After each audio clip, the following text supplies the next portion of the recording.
Et je donne la parole à Madame Gabrielle Catala pour le groupe La France Insoumise.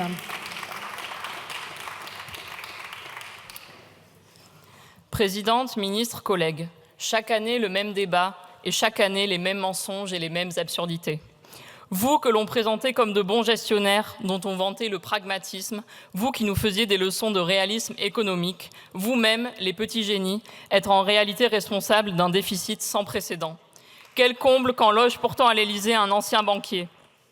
Et vous avez créé ce déficit de toutes pièces.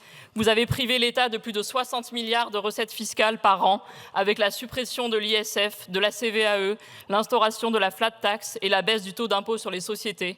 Vous avez arrosé les grandes entreprises avec un pognon de dingue, 200 milliards d'euros par an, sans aucune contrepartie écologique ou sociale. Vous avez supprimé des postes à Bercy au lieu de recruter suffisamment d'agents pour récupérer plus de 80 milliards de fraude fiscale. Même la Cour des comptes le rappelle, je cite, « La période 2018-2023 a été marquée par d'importantes baisses d'impôts, dont l'impact est estimé à 62 milliards d'euros en 2023, soit 2,2 points de PIB. À présent, c'est aux contribuables que vous voulez faire payer la facture, alors que la France compte déjà 11,2 millions de pauvres, selon l'INSEE. Pourtant, de l'argent, il y en a. La fortune cumulée des 500 Français les plus riches a dépassé en 2024 la barre des 1200 milliards d'euros. Elle a doublé depuis l'arrivée au pouvoir d'Emmanuel Macron. Voilà le résultat de votre politique de l'offre, guidée par la chimère du ruissellement. Une telle infamie se produit dans la 7e puissance économique du monde qui a dorénavant, comme la Grèce, le FMI et la Commission européenne à ses trousses. Et le pire, c'est que vous continuez à vous en vanter. Bruno Le Maire s'en va même enseigner le secret pour augmenter la dette de 1 000 milliards d'euros en 7 ans à l'Université de Lausanne. Si bien que les artisans de la destruction des biens communs au profit de quelques-uns, de la politique économique la plus inefficace pour le pays, bénéficient d'une totale impunité et ne subissent jamais les conséquences de leurs actes.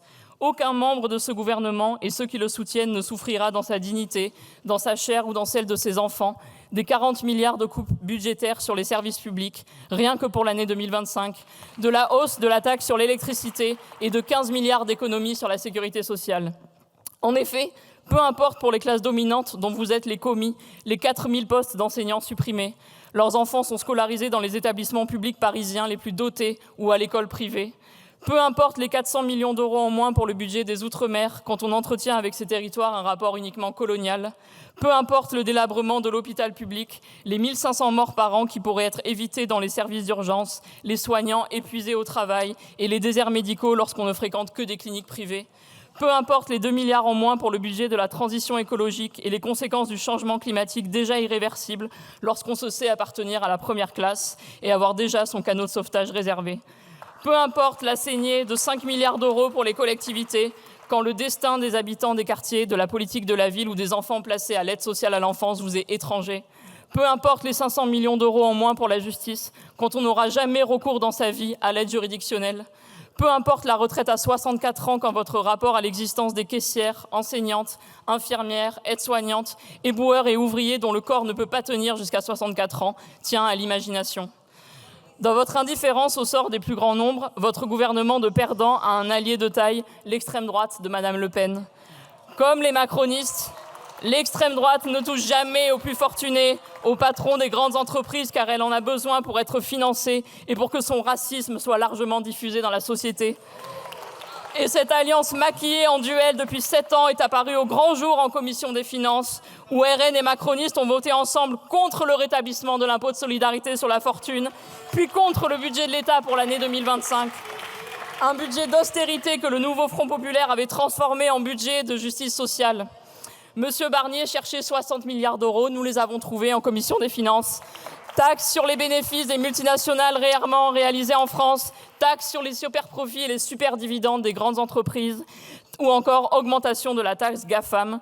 Nous avons supprimé les mesures injustes comme l'augmentation des factures d'énergie et les coupes dans le budget des collectivités. Oui, un autre budget est possible, mais les macrono-lepénistes font bloc contre la justice fiscale.